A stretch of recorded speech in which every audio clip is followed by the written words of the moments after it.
Hello everyone. UP PCS pre 2024 का paper 22 दिसंबर को संपन्न हुआ था।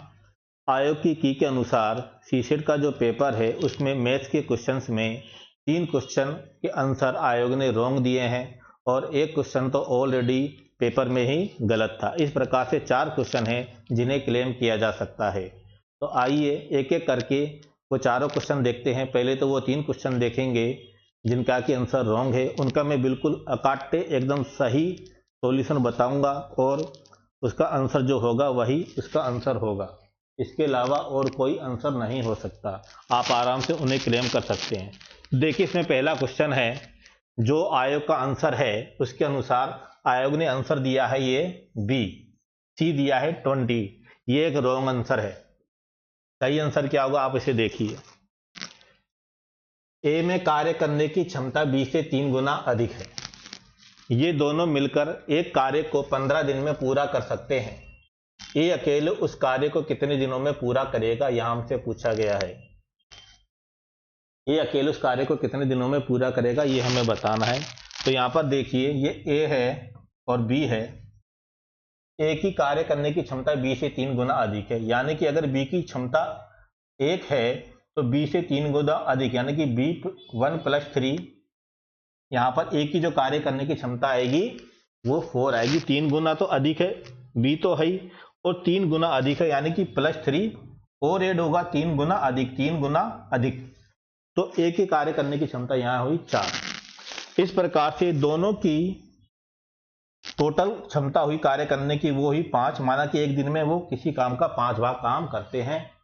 अब टोटल वो कह रहे हैं कि 15 दिन में काम समाप्त करते हैं। 15 दिन में काम समाप्त करते हैं तो यहाँ टोटल वर्क हम ले लेंगे। टोटल वर्क जो हुआ वो हुआ 15 × 5 75 वर्क। अब पूछा ए अकेले उस काम को कितने दिनों में पूरा करेगा। ए अकेले कितने दिनों में करेगा, तो ए जो टाइम लेगा, टोटल वर्क तो 75 है और ए की जो कैपेसिटी है वो 4 है। 4 से जब हम डिवाइड करेंगे 18.75, ये इसका राइट आंसर है 18.75। इसके अलावा इसका और कोई आंसर नहीं हो सकता। चलिए नेक्स्ट क्वेश्चन देखते हैं जो आयोग की तरफ से रॉन्ग है, मतलब जिसका आंसर रॉन्ग है।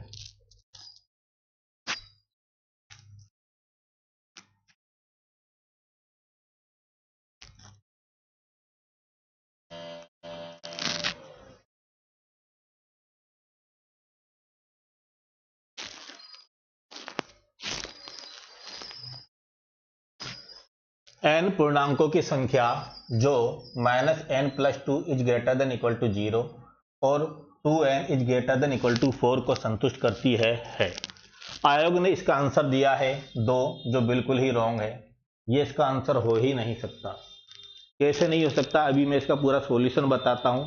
उस सॉल्यूशन के अनुसार इसका आंसर क्या आएगा वह देखिए। यहाँ पर पहले क्वेश्चन को समझिए, क्वेश्चन क्या कह रहा है। अगर क्वेश्चन ही गलत समझेंगे तब आंसर 2 आएगा, अदरवाइज नहीं आएगा। यहाँ कह रहा है n पूर्णांकों की संख्या जो इसको और इसको संतुष्ट करती है। तो इस क्वेश्चन में हमसे n की वैल्यू नहीं पूछी गई है, n का मान नहीं पूछा गया है। हमसे ये पूछा गया कि n के ऐसे कितने मान संभव है जो इन दोनों कंडीशन को सेटिस्फाई करेंगे।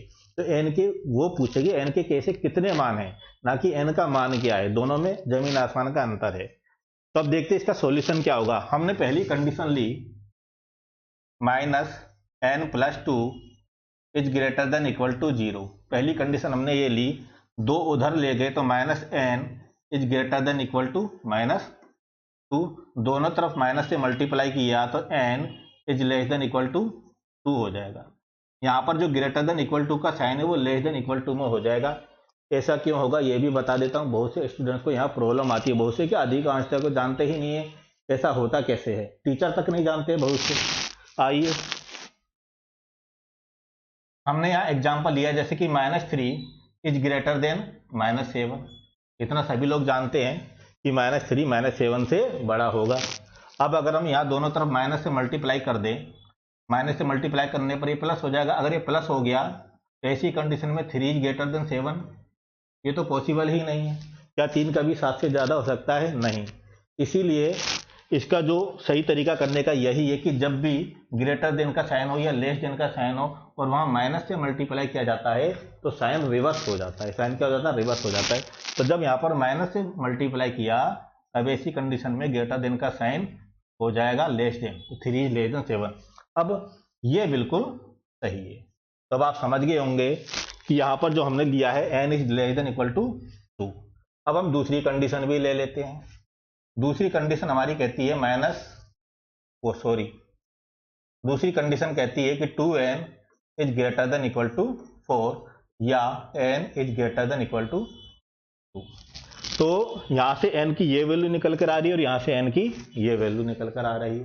अब इधर देखिए n इज लेस देन 2, अगर n की वैल्यू यहां पर तो कह रहा है n 2 से छोटा है, यहां पर कह रहा है n 2 से बड़ा है। अगर n का मान 2 से छोटा हुआ तो इस कंडीशन को सेटिस्फाई नहीं करेगा, और अगर n का मान 2 से बड़ा हुआ तो इसको सेटिस्फाई नहीं करेगा। इसका मतलब ये हुआ कि n का मान ना तो 2 से छोटा हो सकता है ना ही 2 से बड़ा हो सकता है। अब यहाँ पर देखिए तो n का मान होगा क्या, यहाँ भी n बराबर 2 है, यहाँ भी n बराबर 2 है, तो n बराबर 2। इसका मतलब ये हुआ कि n का केवल एक मान ऐसा है जहां ये दोनों कंडीशन को सेटिस्फाई करता है, वो है 2। लेकिन आंसर हमारा 2 नहीं होगा क्योंकि हमसे यहाँ पर n का मान नहीं पूछा गया है, n की वैल्यू नहीं पूछी गई है। हमसे ये पूछा गया कि n के ऐसे कितने मान है, तो n का केवल एक ही मान है, n का केवल एक ही मान है, तो ये हमारा आंसर होगा 1, ऑप्शन ए। ये बिल्कुल राइट आंसर है, इसके अलावा इसका और कोई आंसर नहीं हो सकता, 2 बिल्कुल भी नहीं हो सकता। आंसर केवल और केवल ए ही होगा। आप इसे चैलेंज कर सकते हैं इस क्वेश्चन को बिना किसी झिझक के, आंसर यही होगा, इसके अलावा और कुछ नहीं हो सकता। आइए नेक्स्ट क्वेश्चन देखते हैं।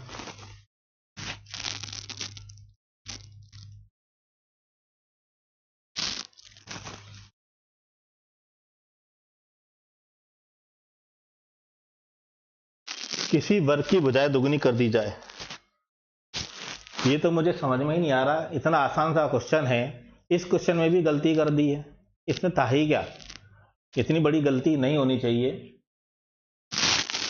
इधर देखिए, यदि किसी वर्ग की भुजाएं दुगनी कर दी जाए तो क्षेत्रफल कितना बढ़ जाएगा। यहां हमसे ये पूछा गया है कि क्षेत्रफल कितना बढ़ जाएगा, ये हमें बताना है।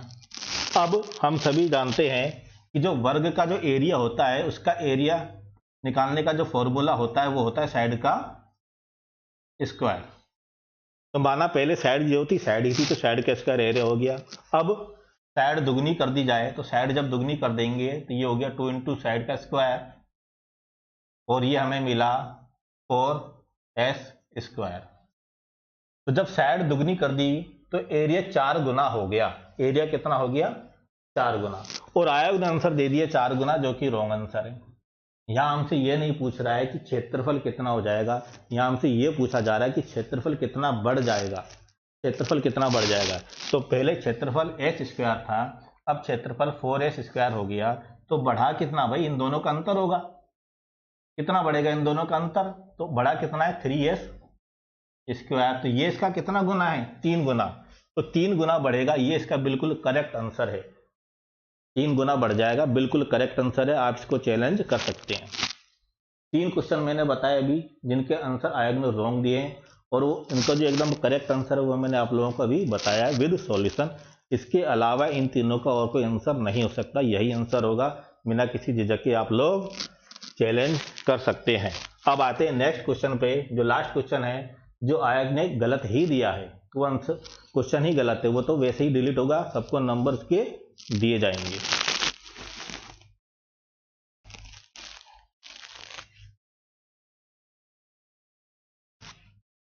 ये क्वेश्चन देखिए, ये क्वेश्चन आयोग ने गलत दिया है। गलत कैसे दिया है देखिए, यहां कह रहा है कि माध्यिका इसकी 11 है तो k का मान बताइए।